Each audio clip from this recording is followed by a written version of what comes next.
ये बताएंगे, 2 तस्वीरें लगी।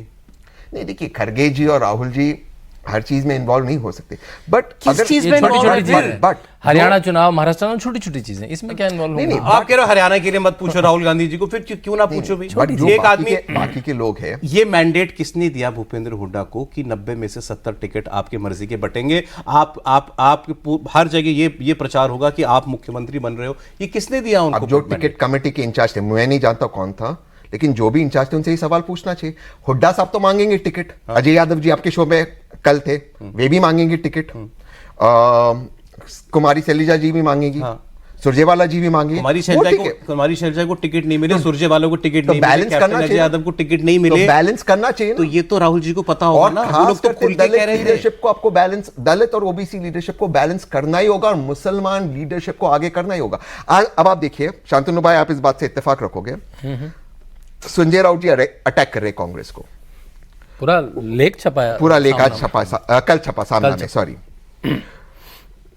जो उनको सीटें मिली शिवसेना उद्धव ठाकरे ग्रुप को, वो तो कांग्रेस का कोर वोटर मिला है ना, मुसलमान ने वोट दिया शिवसेना को। मैं 100% कह रहा हूं, वो तो पता ही है, उसमें कहने की बात। क्योंकि जो मराठी मानुस का वोट है वो माननीय एकनाथ शिंदे जी के साथ है, जो कोर हिंदुत्व का वोट है वो बीजेपी के साथ चला गया, तो कांग्रेस का जो वोटर है उन्होंने शिवसेना को वोट दिया। तो फिर शिवसेना, उद्धव ठाकरे हैं क्यों आपके साथ? क्यों आपके साथ? वो अब सब उनके पास वोट ही नहीं है, प्लेस होल्डर है उनका मुंबई में, कोंकण रीजन में, ठाणे रीजन में होल्ड एक गुडविल है और बाला साहब ठाकरे जी का आशीर्वाद चाहिए। मुंबई में भी जो सीटें जीते हैं कांग्रेस की वजह से, बिल्कुल जीते कांग्रेस की। मैं आपको कह रहा हूं, हमारे मुसलमान भाइयों ने, हमारे दलित भाइयों ने, जो कांग्रेस का कोर वोट है, उन्होंने उनको वोट दिया है, कोर वोट मिला है उनको। और हरियाणा के अंदर भी आप मुसलमान वोट क्या बोला था?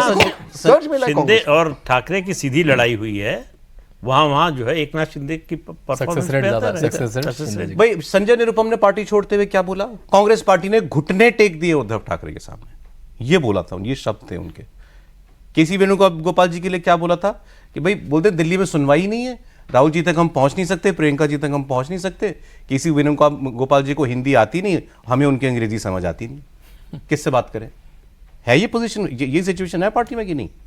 नहीं, ये मैं व्यक्तिगत नहीं जानता किसको कौन सी भाषा आती है, नहीं आती, ये मैं भाषा में और संजय निरुपम जी को इंग्लिश बिल्कुल आती है, ये मैं आपको कह सकता हूँ। उनको इंग्लिश बहुत अच्छी आती है, मैं आपको 100% कह सकता हूँ, 100% कह सकता हूँ कि उनको इंग्लिश नहीं, उनको तो आती है, वो कह रहे हैं मुझे उनकी इंग्लिश समझ में नहीं आती, उनकी स्टाइल की।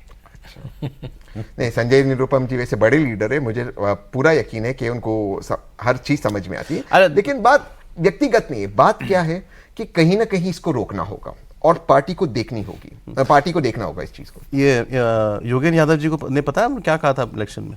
उन्होंने एक रैली में कहा था, देखिए राहुल जी की रैली में कहा था, आंधी, 3 ही विकल्प हैं। क्या कहते हो? आंधी, 3, हाँ, या तो कांग्रेस की हवा चल रही है, आंधी सुनामी, या आंधी चल रही है या सुनामी। लेकिन सही कहा उन्होंने, वो दूसरे साइड से आई वो सुनामी आई और उससे कांग्रेस को दिशा भ्रम हो गया। और कैप्टन यादव ने कहा कि योगेंद्र यादव एनजीओ वाले मिल सकते हैं जाके राहुल गांधी से, हम नहीं मिल सकते। लेकिन कहते कि हाँ, ये एनजीओ वाले लोग बड़ी आसानी से मिल लेते हैं राहुल गांधी, उनको जयराम जी मिला देते हैं, हम नहीं मिल सकते। हम पिछले 50 साल से मेरा परिवार कांग्रेस की राजनीति कर रहा है। एक पॉलिटिकल पार्टी है और उसको कभी ये नहीं भूलना चाहिए। और देखिए, मैं दोबारा से कह रहा हूं, मैं कांग्रेस का वोटर हूं, मैं अपने पैसे से पूना जाता हूं, अगर मैं दिल्ली में होता, क्योंकि उस टाइम पे इलेक्शन कैंपेन था, जाकर फ्लाई करते मैंने कांग्रेस को वोट करते आया, क्योंकि मेरी कमिटमेंट होती स्टूडियोज में, जाकर वोट करते आया हूं। तो कांग्रेस को ये याद रखना चाहिए कि एक पॉलिटिकल पार्टी है, एनजीओ नहीं।